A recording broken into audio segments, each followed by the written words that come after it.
Aloha and good day. This is Clint Hansen with Maui Luxury Real Estate, and you're on Maui Real Estate Radio, broadcasting on the KAOI radio group, 1110 AM, 98.7 FM, and our friends on the west side. Today we have mayoral candidate Rick Bissen. Pleasure to meet you. And of course, my co-host, as always, Byron Yap of Axia Home Loans. Would you do us a favor of introducing yourselves? I'll go first. I'm Byron Yap with Axia Home Loans. We do basically loans on the Hawaiian Islands, and our office is located in Kihei. Hi, aloha mai kako.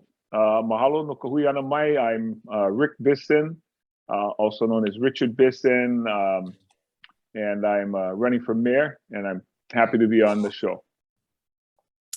Excellent. You guys actually know each other. You used to coach for soccer. Is that what I'm understanding? Well, I was thrown into it. I think the kids were 5 or 6. It was one of those where I was the kind of coach where everybody plays equally because the kids don't know who wins or loses. Yeah. And I always remember his daughter because she was a good athlete, and we'd always switch her in there. But all the kids were great. It was fun. It was a learning experience for me. Yeah, at that age, I think they call it magnet ball. So wherever the ball is, regardless of what team you're on, everybody just follows the team. And as soon as somebody figures out, hey, if I break off and run by myself with the ball, I'll probably score a goal. And the first one to figure that out usually ends up scoring goals. Yeah. Rick, tell us a little bit about yourself. I know you're Maui born and all that, but give us a little like family or who's Rick? Okay, great. I was actually born at Kapiolani Hospital. My dad was in the military. My dad served 24 and a half years in the United States Army. He's from Paia, Maui. Came from a big family, 5 brothers and 5 sisters, and they all joined the military. So that kind of led to part of our upbringing. My mother, his name is Richard, also senior. My mom was Edna Nakoa. Her family's from Kahakuloa and Pi'ihana, Maui, and she also grew up in a family, large family. She had 4 brothers and 4 sisters. So I have 3 older sisters, and I was the youngest. So I grew up here, started at St. Anthony School. I actually skipped the 3rd grade when I was going through St. Anthony. I ended up graduating a year earlier. That's forms a lot of my, I guess, foundation. Growing up and attending school there. In our family, we couldn't afford to send all of us there. So my 3 sisters attended Lihikai and then later Baldwin. And I was the only one in the family that was sent to this school. And I think when you're young and you understand what's happening in your family, you realize this is an opportunity that you should not let slip by. And so I tried to make the very best of that. My senior year, I was, of course, because I skipped, I was a 16-year-old senior. I was the president of our high school, the student body president. And I went on to Santa Clara University, got my degree in political science there. Then I got my law degree from the University of Hawaii, William Richardson School. Went right through high school, college, law school, and came back to Maui and started my career here on Maui. But again, my upbringing was in a pretty large family because of my parents, both coming from big families, so lots and lots of first cousins. From Keanai, my dad's mom's a Pahukoa, so from Keanai to Kahakuloa, and everywhere in between. And you how did you go through the judge? You became a lawyer first, then a judge. How did that work? Oh, great question. So when I graduated from law school, I came home to Maui, and I was really fortunate to have, again, another opportunity. Judge Richard Como was a circuit court judge, and he hired me as his law clerk. So I did that for about a year, and then I became a deputy prosecutor. When I was growing up at St. Anthony, I thought I wanted to be an architect or a draftsman. And so we had a career day at our school. I was a junior, and I heard this person speak. His name is Joe Cardoza, longtime judge and prosecutor and private attorney on Maui. And he was a pretty new prosecutor. This would have been around 76, 77. And I heard him speak. And after that, I was convinced. I said, I'm going to be a prosecutor on Maui. I set that as a goal as a junior in high school. And sure enough, when I graduated from law school, Joe Cardoza, from being a starting prosecutor was now the head prosecutor for Maui, and he hired me. And so in 1987, I went to the prosecutor's office. Actually, in '84, I was a summer volunteer. So I worked there after my first year of law school, and I enjoyed it. So I went back there in '87, and I stayed there for about 15 years. And so for 2 terms, I was the head prosecutor for Maui, first under then Mayor Linda Lingo, and then under Mayor Kimo Apana. After serving those 2 terms, my second term ended, and I joined. I was not retained as prosecutor here on Maui, and I ended up moving to Honolulu with my family, and I became the first deputy attorney general under then Governor Lingo. I joined her cabinet, moved my family there, and so the Attorney General's office, the Attorney General Mark Bennett is the highest law enforcement officer in the state, as you probably know, and so there was about 150 lawyers there. So my job as the second in the position was to manage the 21 divisions, the 150 lawyers, which, by the way, 150 lawyers is more like 3 times the number of regular employees, just because of dealing with lawyers. Sorry to all my lawyer friends, but you guys know what I mean. The difficulty rating is a little bit higher, but anyway, it's it's challenging, but it's also rewarding. And so I did that for a couple of years until the governor asked me to take over the Department of Public Safety, which at the time we had about 23 or maybe 2,500 employees throughout the state of Hawaii. So those are the prisons. The Director of Public Safety is in charge of the prisons, the 8 facilities throughout the state, the 4,000 inmates, the sheriff's office. So it's a statewide department. And I just mentioned that because at the time in 2004, when I was the head of that department, that was about twice as many employees as the mayor had on Maui. I mean, it's just a huge department because of the responsibility. Of course, we had prisoners on the mainland as well. I say that because it was, again, a really great opportunity to learn leadership and to make decisions. And then 2005 is when I was nominated and selected as a judge. The Hawaii State Senate approved me as judge. I came home to Maui. I've been the domestic violence judge my entire career, almost 17 years, 16 years and 8 months. During that time, I also, when I was a prosecutor in 2000, I was part of the group that started the Maui Drug Court program here on Maui, and it went full circle because when I got back to being a judge, I became the drug court judge. I also started the Maui Mental Health Court in 2013, early 2014, and I did that throughout my career as well. And I guess the last 2.5 years of my career, I was the chief judge for Maui County. And I'm actually currently the jurist of the year for the state of Hawaii, which I received in October. I don't think I have to give up my crown until next October when they select a new one. But a lot of that award was, I was nominated. I didn't realize that was happening until I received the award, and I was told it was because of our work during the pandemic that we were the first circuit to restart jury trials in person, and some other decisions that were made during that time that kept our people safe, our community safe, those who came into our buildings, the courthouses. Wow, a long history of public service. That's amazing. Thank you so much. Thank you. Yeah, it's been very rewarding. All I wanted to do was come home and protect my community, protect the people that I grew up. I have 55 first cousins. I was kind of mentioning. I have a large family. 55. Yeah, with 10, 5 girls and 5 boys on your dad's side. Man, they definitely have a lot of cousins and aunties and uncles all over. Yeah, he had 5 brothers and 5 sisters, so with him there's 11. But yes, and my mom had 4 brothers and 4 sisters. I'm married to my wife is Isabella Elanecki. She's the youngest of 11, and her mother is one of 18, and they're from the Big Island, Kohala. So I'm just saying the family is growing and growing. But the point for me was growing up in a tight family and a really big family. I think protection has just been one of my natural instincts to protect those around me, and responsibility too.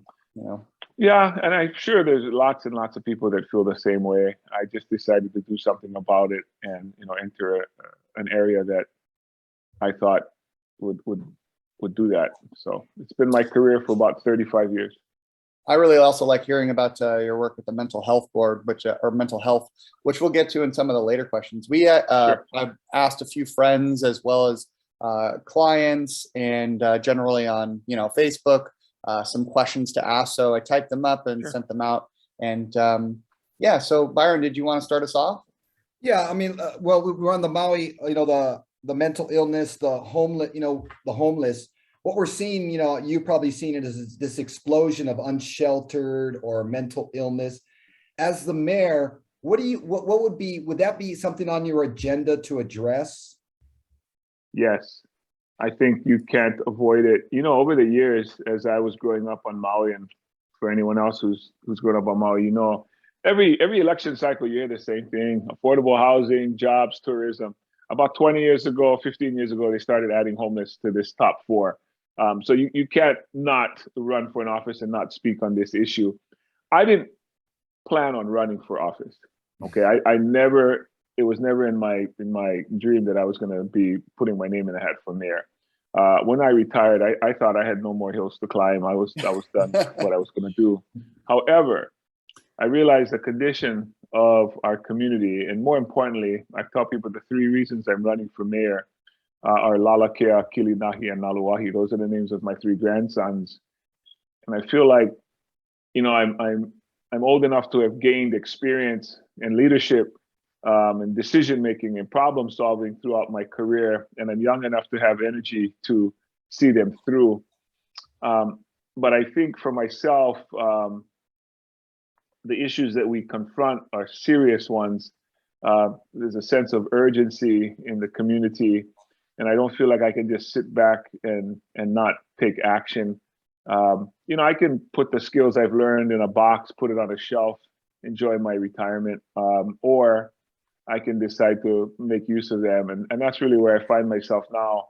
And I feel like I owe it to the next generation and generations to come to at least try to reverse or at least slow down some of the things we're witnessing. But since we're starting with this issue, I just want to tell a short story, because this will form my basis for my answer. I was at a function once, and a friend of mine said to me, "Hey, I want to go." It was 10:30 at night. He wanted to go take the food that he had left over from his party, his gathering, to the homeless folks in Kanaha. And this was maybe 10 years ago, 15 years ago. And I said, "Okay, I'll go with you."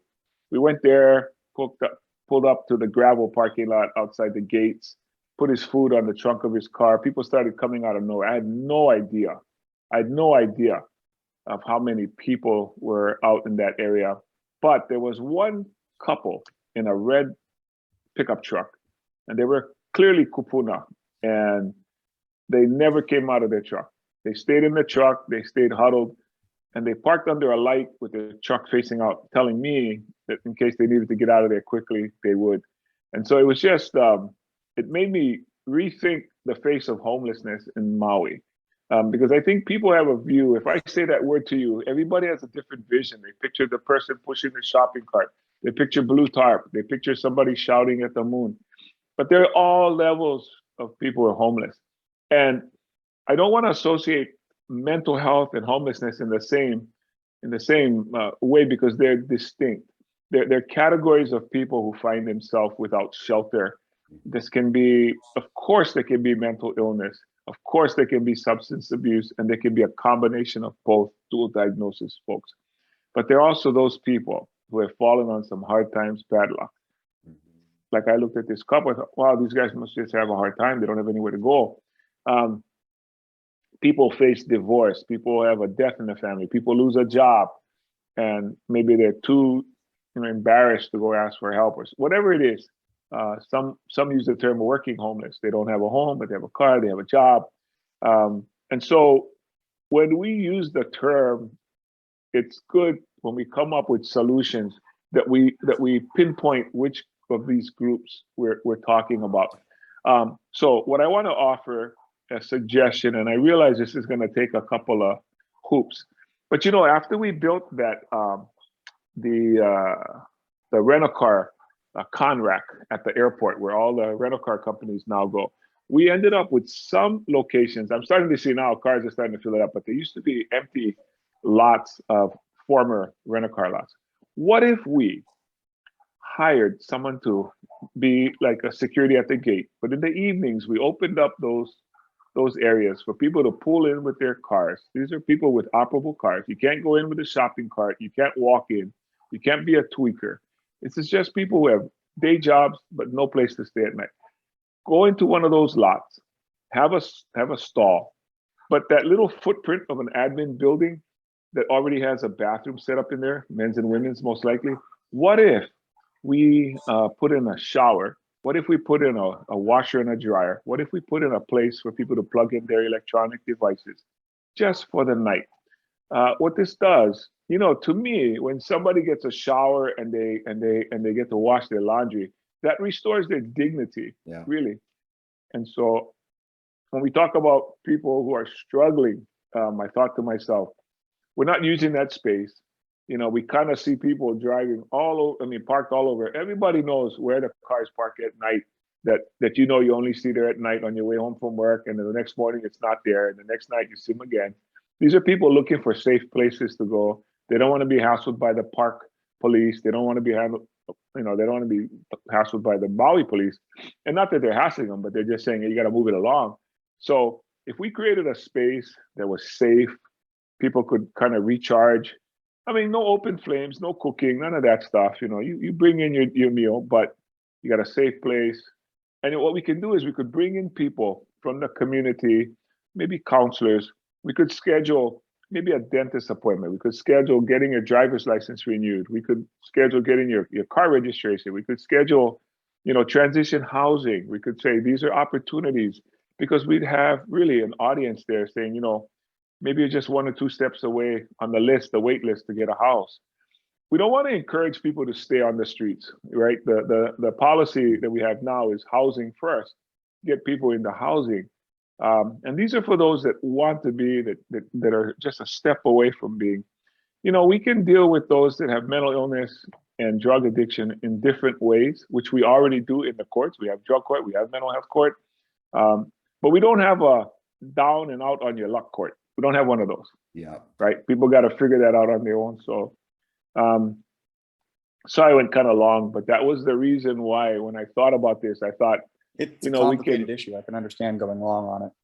Yeah, and try to repurpose. My goal, and what you'll probably hear me repeat throughout today, is to repurpose places that we have already, instead of disturbing, places that haven't yet been built on. So, well, it's a good idea, because a lot of times you hear politicians or everybody saying, well, we got to build this. It's going to take 5, 6, 10 years. And that's just, to me, it's just kicking the can down the road. Well, I'm glad you mentioned that, especially in your field. We have, today, and I know we're going to get to the issue of housing, which is something I'm happy to jump into at some point. Repurposing commercial spaces that are no longer being used for what they're intended for. My bold statement to you and anyone listening is, we don't need more stores, we need more houses or housing. And I don't mean single family dwellings. I mean, we can build apartments. We can go above abandoned shopping areas. Look at what's happened to Kahului Shopping Center, Maui Marketplace, Kahumanu Shopping Center. Do we really think stores are going to come back to these locations? Most people right now listening to this show, they have packages on their way or waiting outside their door right now from Amazon, because that's how people shop now. And so the brick and mortar, people are kind of going away from that, but we still need services. You still got to go to the dentist, you still got to go to the barber, you still got to go get your nails done, or Starbucks, or whatever you do. There's certain things you have to go in person, but there are other things, or what I would say is the priority should be on housing right now. And it's okay to go vertical. If we talk to millennials, and I'm sure you folks have some that you hang with and that I have a couple, 3 of them, in fact, my 3 daughters. But when you talk to millennials and you tell them, oh, do you want a single family dwelling with a yard where you can mow your lawn? The first question they ask is, what is a lawnmower? What is that? They're like, not really.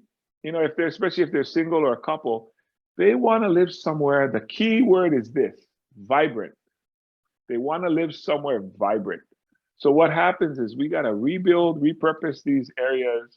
For example, the Kahului Shopping Center, the old shopping center that's 16 acres there from A and B. I mean, I'm not saying this is an ideal plan. This is a place to start, a starting point to just start thinking about places like that.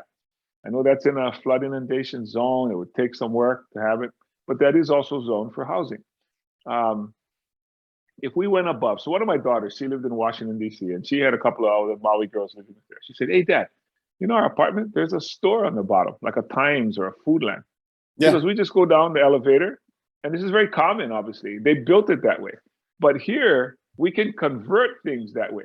And this, we know, is an old model. We all know about the family store, where the family lived above, the store was the bottom, or the restaurant was below, their home was above.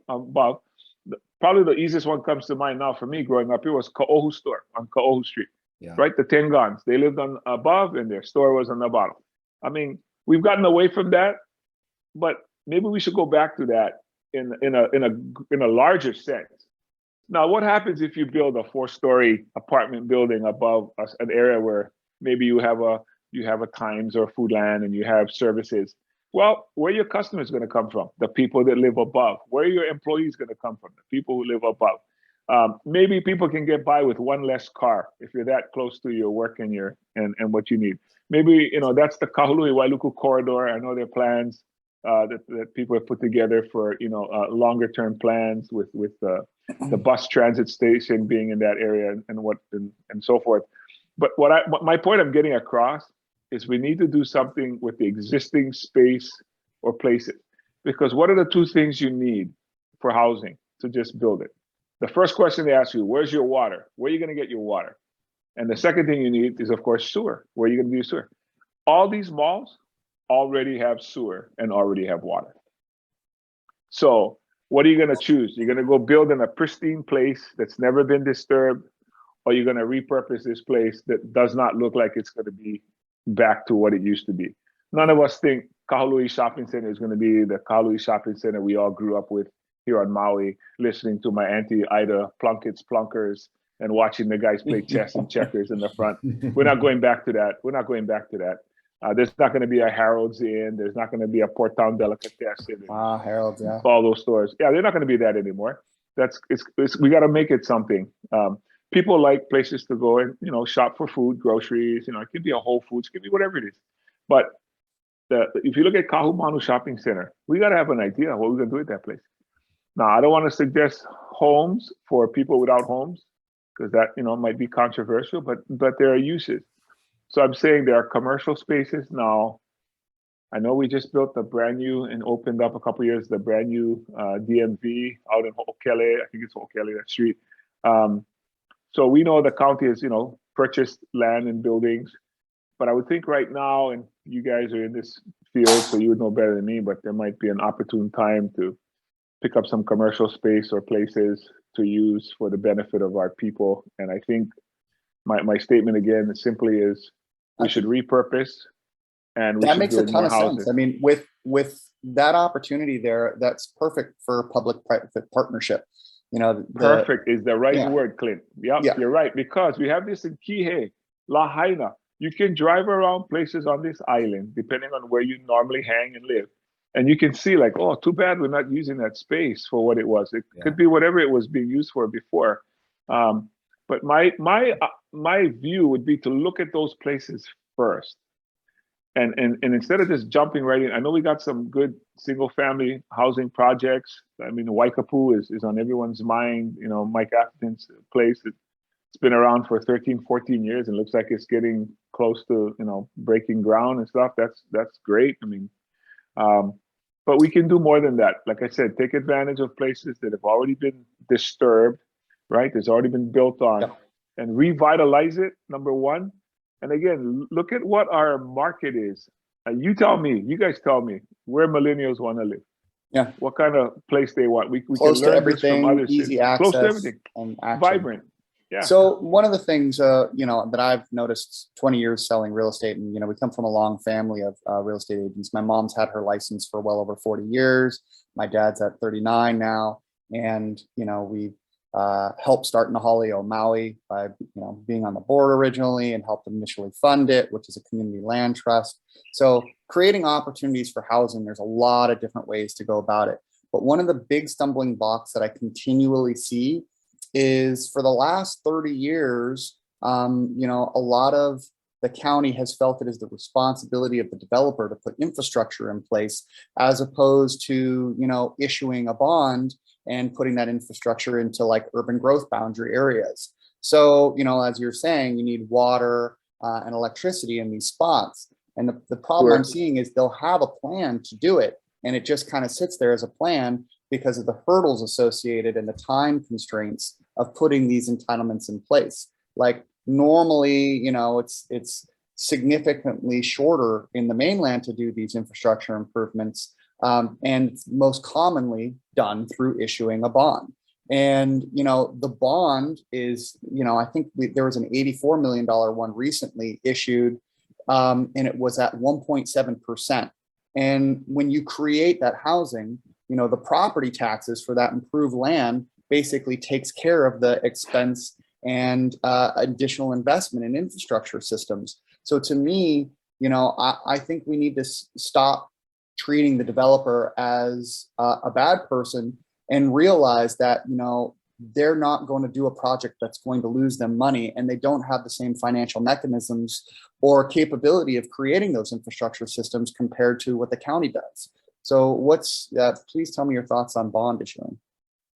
Well, good. I'd love to sit and talk with you more. You obviously have a lot of experience. So not to sound controversial, but it seems to me that the county should be putting in infrastructure into some of the projects we do. Now, it's going to require me to back up just a little bit, but I am answering your question. So we don't use the term affordable housing in our campaign because I don't think that's a accurate term. Now, I understand it's a term of art used because it helps determine formula and eligibility. So I totally get that. But if I told you to go to the store and get me an affordable gallon of milk, and you came home with a $12 gallon of milk and said to me it was affordable because that's the label they put on it, I would say to you, that's not true. It's not correct. So calling it that doesn't make it that. I think our terms that we use is Kama Aina housing. Our whole platform is Kama Aina prosperity. What can we do to prosper those residents that live here to help them prosper? One of it is to get into housing, because that's where a lot of people's wealth comes from. That's how you put your kids through college. That's how my parents put me through school.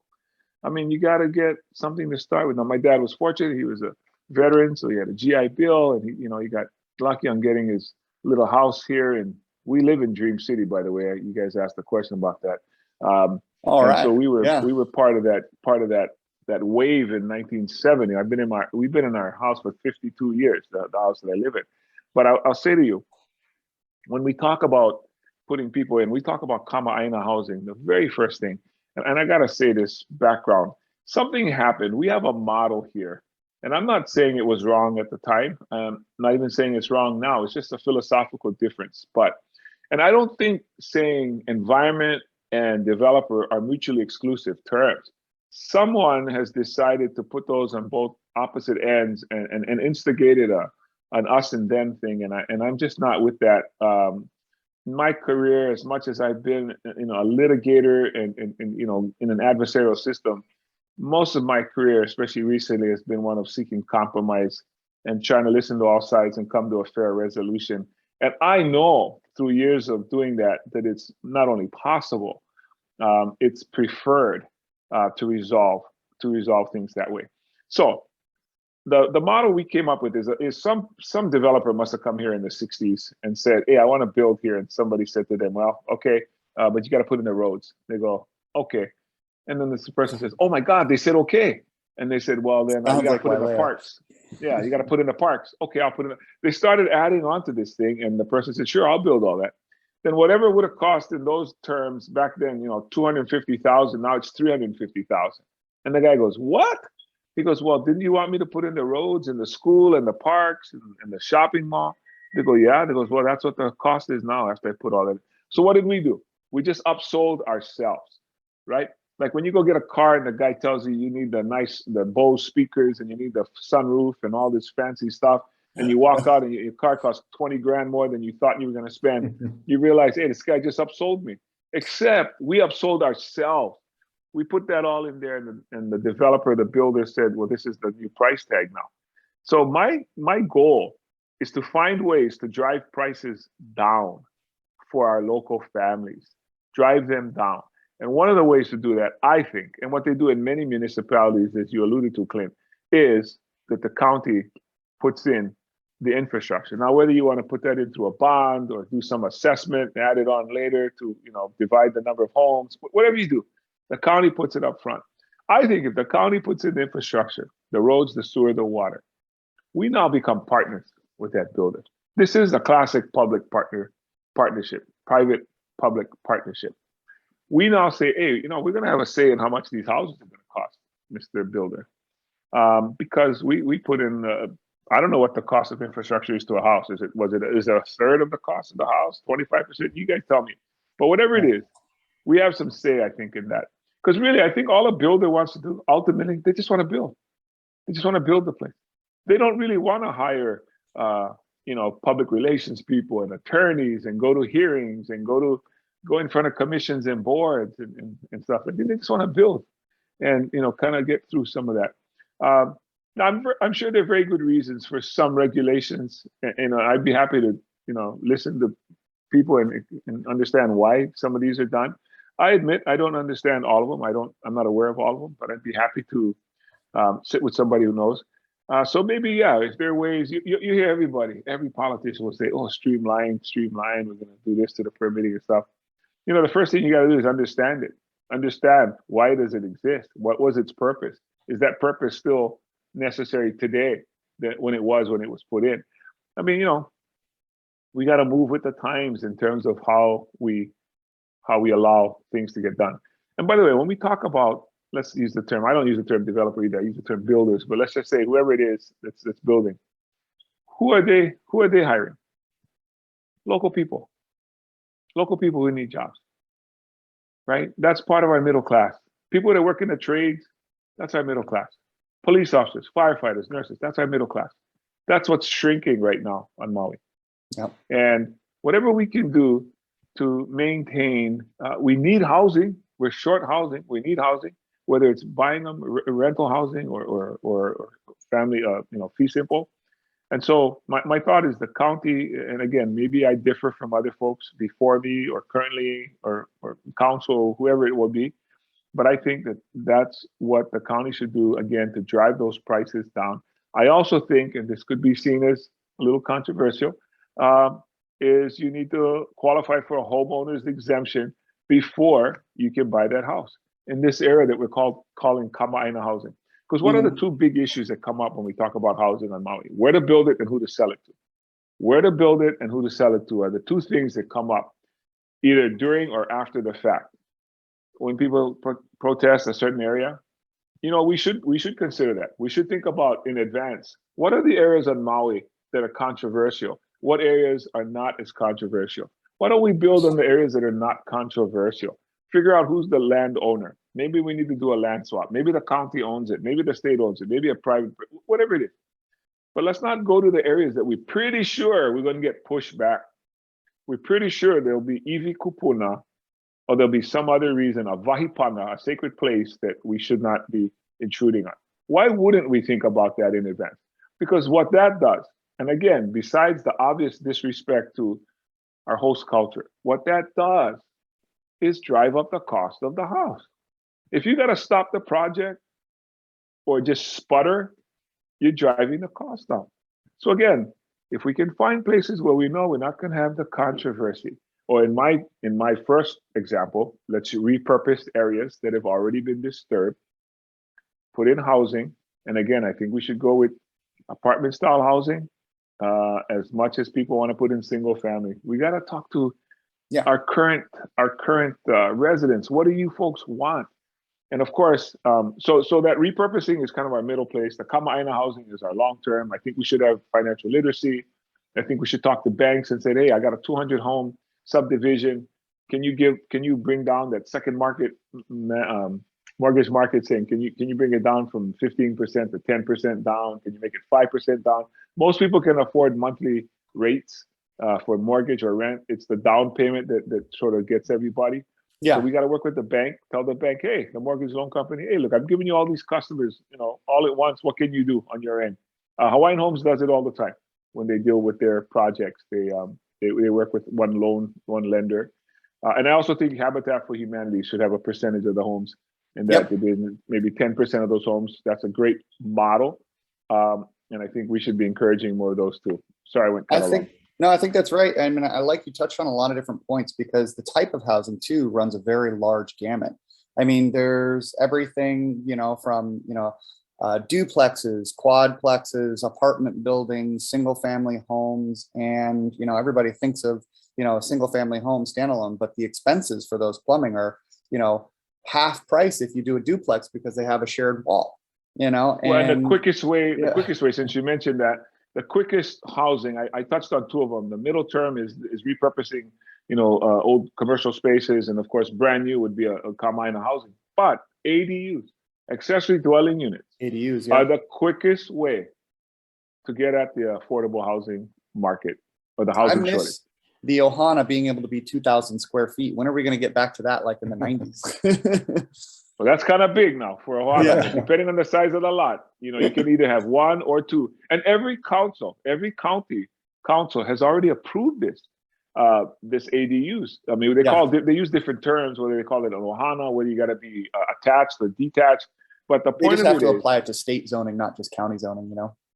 Is that what it is? Well, that's one of them. So, for example, Maui Meadows, for example, is a half-acre lots, and you're allowed to put a main home and an Ohana.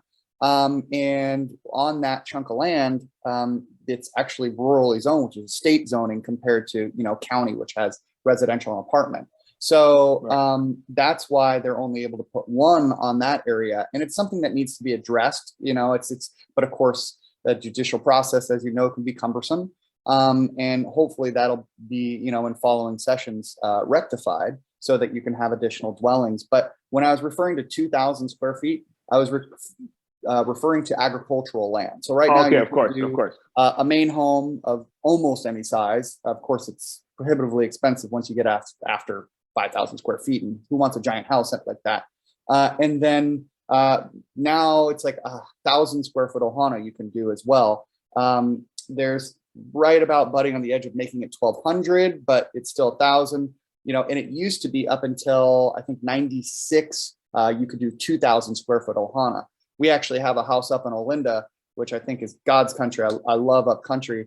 And it is a main home. And then we have a 2,000 square foot Ohana, which is almost the same size as a house. So it's the way I look at it is, as family, continues to grow, we can all live together on a central, compound and, help take care of each other. So I like the idea of having a bigger Ohana on ag land. That's all. Now, I don't have enough experience to talk about the size of those, but the ADUs, I think the benefit to that, whether it's 500, 750 square feet, whatever it might be, is, and I know there are restrictions on how many, on the water and some of the other things that go in, is Depending that on water meter size. Right, is that dwelling can either be a place for, let's say, the young person that's starting their family, they have a place, or they have a place to live, or the parents deciding, I want to downsize. I want to go to the smaller of the two dwellings and give my main dwelling to my child or kids, whoever it is that they can start their family. The other thing is, if you don't have that situation, you could have a rental for additional income, especially in your senior years. I'm not talking about short-term, obviously, that's very controversial, but long-term rental, because we are short in the rental market too. So, I mean, the ADUs serve more than one purpose. So what I was trying to say, not very eloquently, is that we have three suggestions when it comes to housing. Our platform talks about short-term, the quickest way, ADUs, sort of midterm, repurposing commercial spaces. And I'm thinking throughout the island.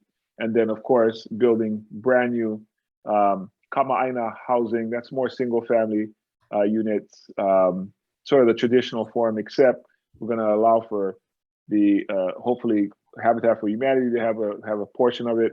We're going to require that you have a homeowner's exemption, which means you got to show you're going to reside in that. That'll be your full-time resident. full-time home and you'll reside in it. And when you sell it, you must sell it to somebody else who qualifies for that homeowner's exemption. I would like to see that be the state of things. And again, Part of the when mix. when somebody ultra wealthy, and I have nothing against people with lots of money, but when they buy a home, and I'm told the stats are somewhere between 40 and 60% of homes being bought now are for people from out of state willing to pay over asking, and in some cases cash. I have nothing against, again, local families who can make a profit off of their inherited or their purchased property. However, what that does, and this is subtle, and this is gradual, and it's not maybe obvious, is that that home will never find its way back into the local market. Once that home gets bought up in that category, it will not find its way back in. That's number one, which reduces our overall inventory. But the second thing is people that can fall into that category do not rely on the local economy to survive. They don't need the middle class because they can survive without it. And that's also dangerous for our longevity. You know, not to sound controversial, but when we talk about keeping Maui pristine and taking care of our environment, and taking care of our limited natural resources and the beauty that attracts everybody here, and really the beauty are the people and the culture. But when you talk about the resources, and we say we want Maui to remain beautiful, for who? For who? Mm-hmm. We got to ask ourselves that question. Now, my answer is Kama'aina, which is residence. My platform is Kama'aina Prosperity. And so, you know, and that's everybody. I'm not talking about that, doesn't mean Hawaiian. That means resident. Anybody here, from here, that calls this place home, that contributes to the benefit and the welfare of this place. Someone who has contributed to this community to make it, you know, prosperous, Mm-hmm. is the focus, or at least part of it. And again, that's why I'm in this race. Well, Beautiful that leads me into my next question. You know, we see every year 2,000 kids, let's say on average, graduating from school. You know, we don't have any industry here to bring them back. I mean, you're working on the housing side. What would you do to, or what are your thoughts on diversifying, you know, our economy? You know what I'm saying? Because a lot of these kids have no reason to come back. One of the things that happened, I'm glad you asked me that, Byron. So I was mentioning to you in 1984, I was an intern at the Department of the Prosecuting Attorney. I was a first-year law student. I was not paid for that summer. I actually had a job. I worked in the evenings for income, and during the day I learned. So I'm the beneficiary of an internship program. I think we are not doing enough of that, whether it's your field, your industry, or any other industries. I think when the county gives a grant to either a nonprofit or mostly they'll be nonprofits, but when they give grants, that grant receiver should be required to create an internship program. We should be having these left and right. We should be showing young people what the industry looks like from the back of the house. Because if we want to grow industry, and if we want to grow workforce and develop our workforce, we need to start doing that. Because what are we going to do? Send some kid off to college. You know what they're going to do? They're going to take an internship on the mainland, someplace else. And they're going to attract, they're going to say, oh, I like this field, or maybe I don't like this field.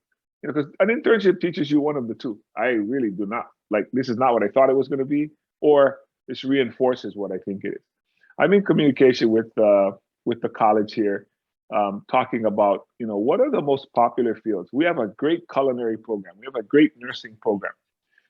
What, you know, our hospital, you know, is an older hospital, the regional, you know, ground. Maybe it needs to be, you know, we need to do things to improve that at some point.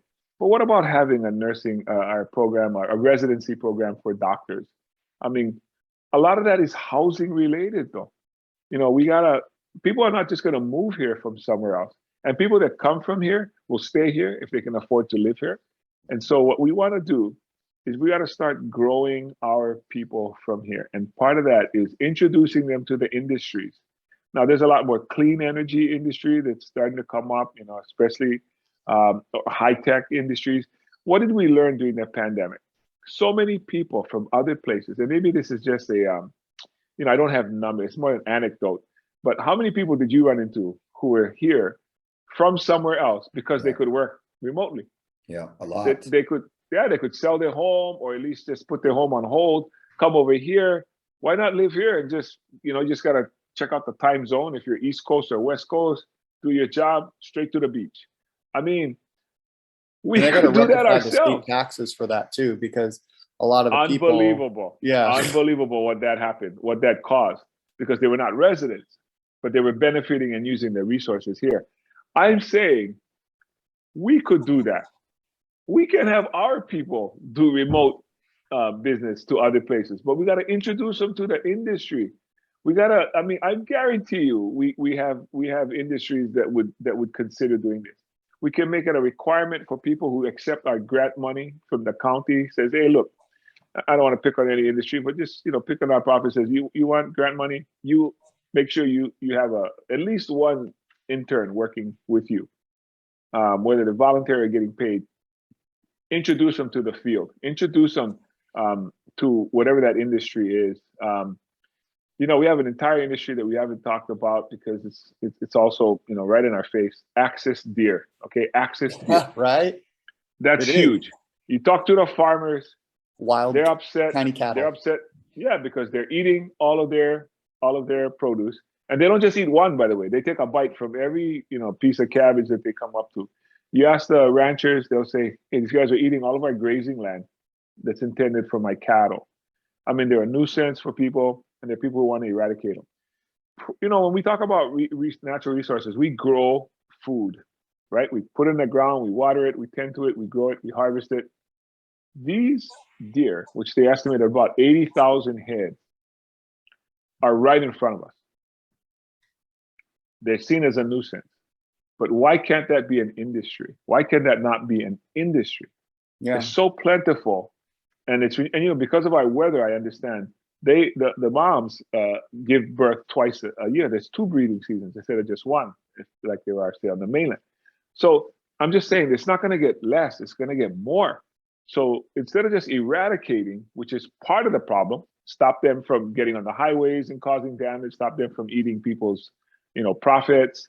But if we could create that industry, and here's the industry we got to create, we got to develop processors, people who know how to process the deer. We got to start taking guys in and teaching them how to butcher and process. We gotta have mobile slaughterhouses, because that's the one type of cattle. Because that's the big problem that's happening with all these access deer. Yeah, it's worth the investment though, right? That's the one cattle or type of animal you got to take the slaughterhouse to them instead of bringing it in.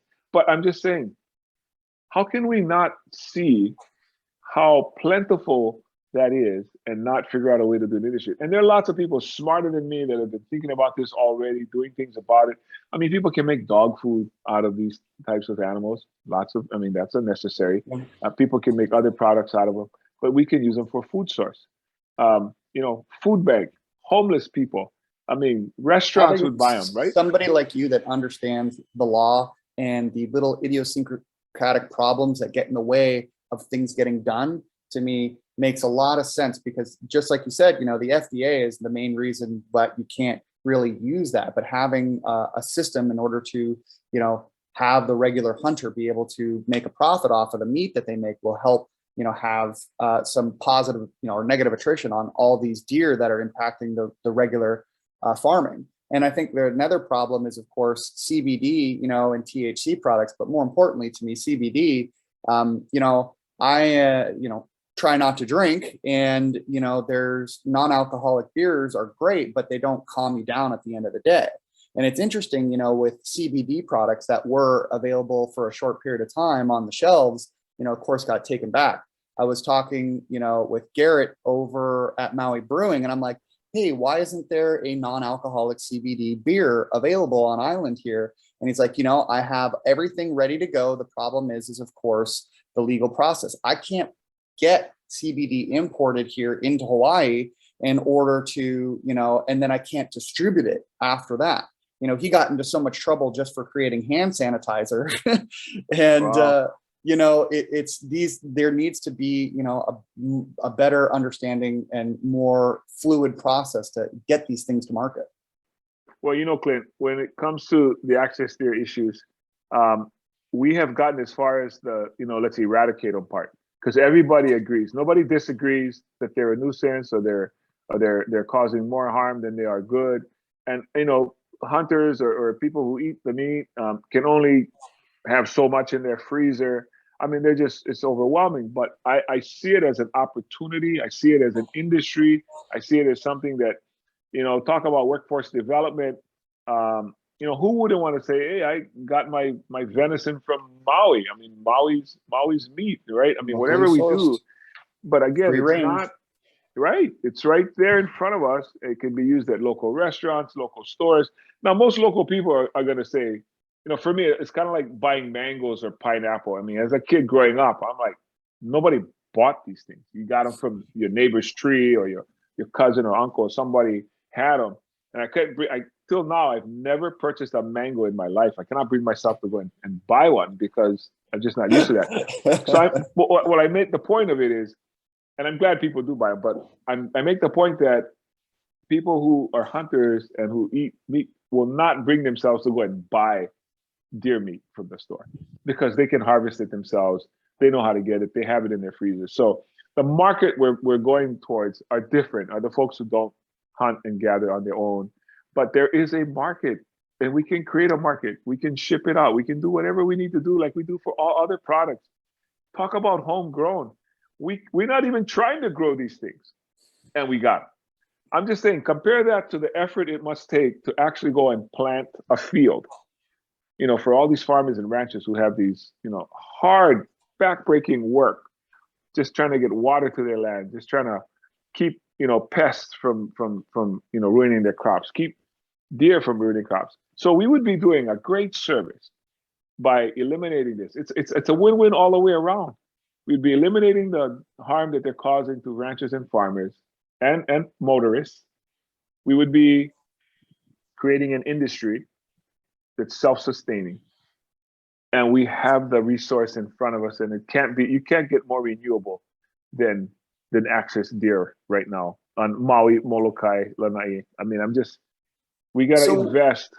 Speaking of laws that, in public-private partnership, one of the issues that I see going forward is just the general cumbersome, onerous nature of the permitting of anything on this island or any of the islands.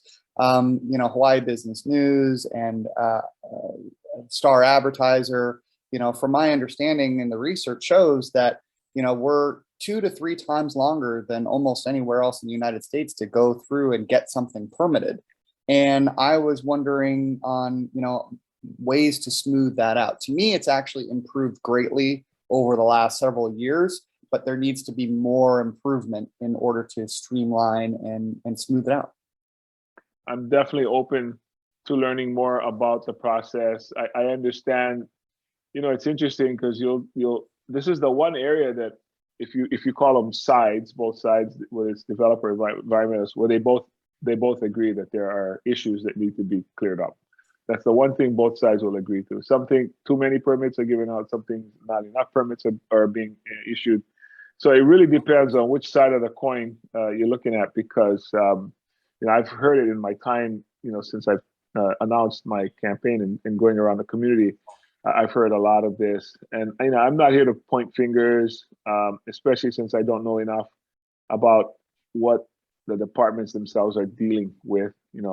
What some of the obstacles are that might prevent there, because there could be some very subtle things that what's your familiarity with the Corporation Council and the processes that they have to go through? It's, to me, I see, and I'm a little surprised at many times where, a lot of people in office don't address them before some of the decisions that they've made. We had a recent law get introduced to try to create zoning estoppel and take away property rights from people who vacation rent their condo, which is, apartment zone was initially for vacation rentals. Like, they didn't have the hotel zoning. So then it was grandfathered in 1979. And, it's been tried over and over and over again. And the laws, it's been ratified already, the Manitoya. So to me, then there's, of course, the injection well issue, in Kihei, corporate counsel seems to be kind of like the punching bag and of everybody. And to me, it seems like they should be, addressed more appropriately or have a better review process. What's your thoughts or familiarity with corporate counsel right now? I know some of the people that are in the office. As far as how they function, obviously their concern must be liability to the county.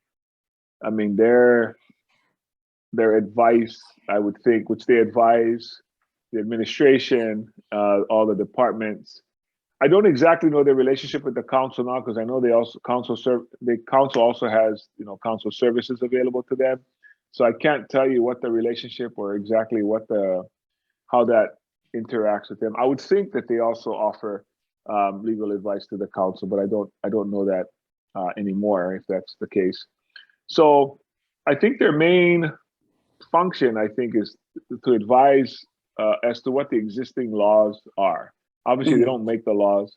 The laws are made by the state legislature, by the county council, and so they're there to interpret and to give their best advice about liability. Yep. And, lots of government and even businesses function out of fear of liability. And that's not a bad thing. But I guess it's a reflection of maybe the leadership or, people. Some people are bigger risk takers than others. Let me just say that, just human nature. Some people are more averse to taking risks than others. And usually the safest way is to tell someone or advise someone, just do it the way we've always been doing it, because we've never been sued for doing it that way. Even if the new way might be more efficient or might be better, it's sometimes it's the fear of that liability, or that, or you might get sued. And I know their function is, of course, to protect and as the best they can. The injection wells, protect though, the taxpayers. The taxpayers. The injection wells to me were kind of a funny issue because, back in the day, they're like, oh, just pump them in the ground. Good, no big deal. Oh, you're talking about injection wells. You said Kihei. Are you talking about the one in Lahaina that went to the United States Supreme Court? Yeah, precisely. Yeah. I think that was handled by a mainland law firm. And I think no kidding. Okay. I think the taxpayer paid somewhere in the area of $4 million for that defense up to the United States Supreme Court. And interestingly enough, since you brought that up, we're facing that issue now with the Ma'alaya injection well issues that is, I think, before the council on trying to deal with that. And, that's another decision that I'm sure Corporation Counsel is aware of, and it seems to me, though, like it'd be easier to resolve the issue and find the way to rectify it as opposed to pay the money, to try to overcome the eventual loss. I see it as a suit and a legal track record where and I understand, of course, it's to minimize those losses and help protect the taxpayer. But at the end of the day, it's something that needs to be rectified, and everybody's doing their job. But sometimes I think it needs to take an intermediary in there to resolve the problem more. I'm glad you mentioned this. I'm actually working on something that I plan to put out soon too. But there are two sides to this issue that, in particular, the Ma'alaya injection well issues that exist there, as to who's responsible for the damage, how it came to be, and typically in a lawsuit, you have people who have differing views, people who see it, from two different sides. Yep. And so I think for that issue, I'm sure Corporation Counsel is weighed in. The county council has their view that they can use, certain revolving funds, state revolving funds to fix this. I think the bigger issue is not who's going to pay for it. The bigger issue is does it have to be taken care of? Is it a significant, critical situation that has to be done? And the answer to that, unquestionably, is yes.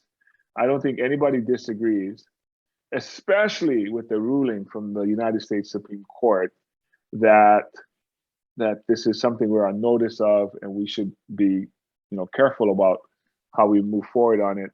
I think the issue now is if the county council has found a way to find funding for that fix, and I recognize the administration differs, their legal opinion differs, and that does happen. But the council is on an 8-0 vote says we should move forward to fix this. Yeah. I think that's how it should be done. And then later you can sort out, who owes what on the bill later, and say, well, as it turns out, the condominium owners owe X amount percent of another that. way to issue a bond in order to of course, an assessment. Yep. Yeah, because and say, well, a the regional state, bond. because everyone's kind of pointing the finger. Well, the state at the time determined that this was, at the time this was the industry standard, and of course the county, the homeowners are going to say, well, the county told us we needed to put in the injection well, so we did, and the county's saying, well, but you folks put it in, and you're a private entity, and you got to clean it up and you got to fix it. But right now, the point is, if you found a way to fix it, why not fix it first and work it out later? When someone gets in a car accident, they're in a coma, they don't ask them for their insurance card while they're trying to work on them in the ER. I mean, you fix first. You fix the urgency in front of you, and then you sort it out later. And I'm not making light of it, but there are certain things. It's true though, where it's critical enough that you take care of the issue you're facing. Then you sort out who pays what. I mean, it's that's the money part. And again, I recognize that the public has a say in this, and everybody has their opinion.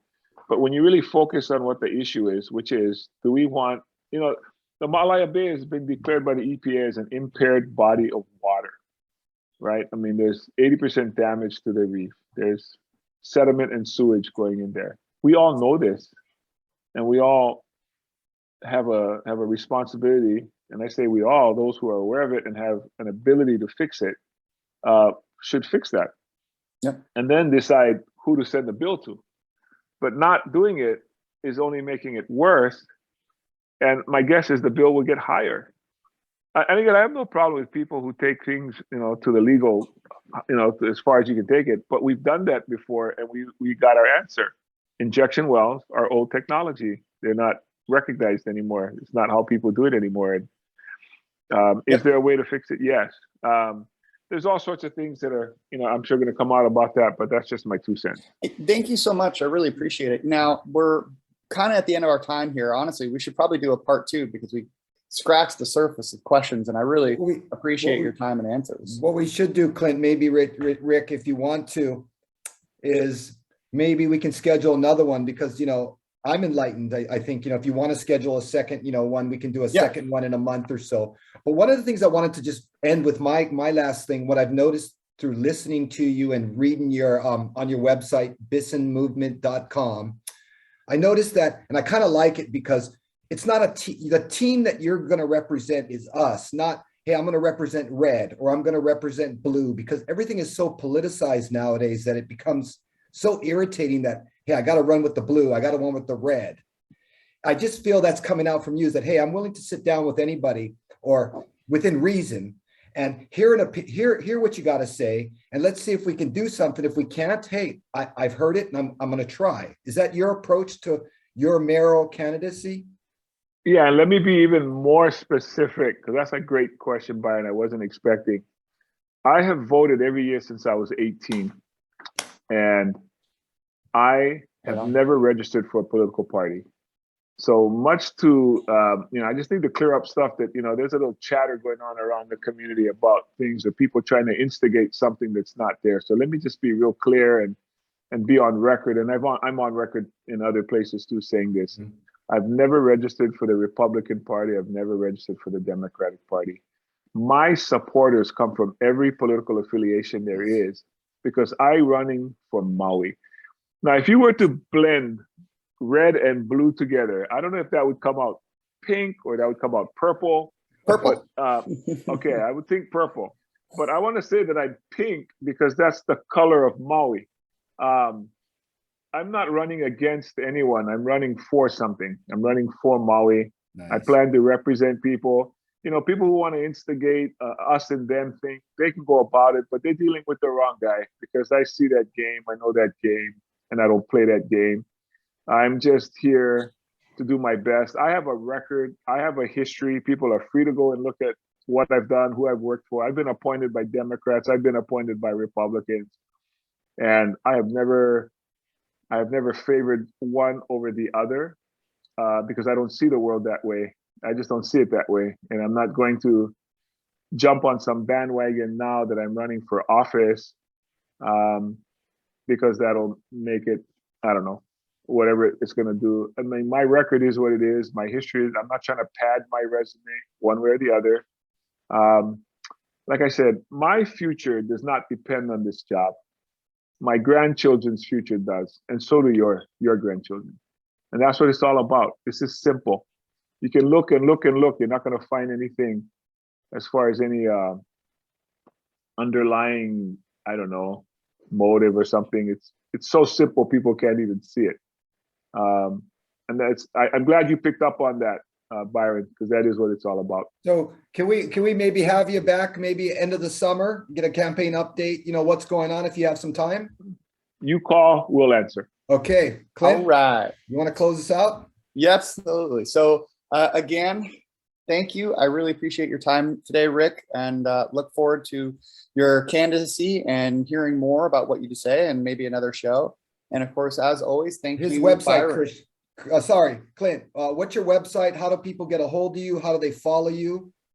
Rick? Okay, so we're at bissenmovement.com, and that's available. You can Google it. You can go on Facebook. I have a really young, people think I don't have enough young people on my committee, except until they realize my whole social media team is 24, 25, and 26 years old. All right. I mean, so we got a lot of young people. They're just behind the scenes folks. But yeah, please go to our website. They've done a fantastic job of getting out our message. You know, a lot of people that don't know who I am, if they've never been to the courts, that's good. And so, you know, I'm happy to get our word out. We do Facebook Live. We do community center events that are coming up. So we're out in the community. We're doing everything we can to reach people, get our message out. And I appreciate the time you guys both given me today. It's nice to see you again, Byron, by the way. Thank you. Nice to meet you, Clint. Hey, a pleasure. Thank you so much. All right. Well, that wraps up our show. This is, of course, Clint Hansen with Maui Luxury Real Estate. Byron Yap, thank you so much, with Axia Home Loans. And Bissen, thank you.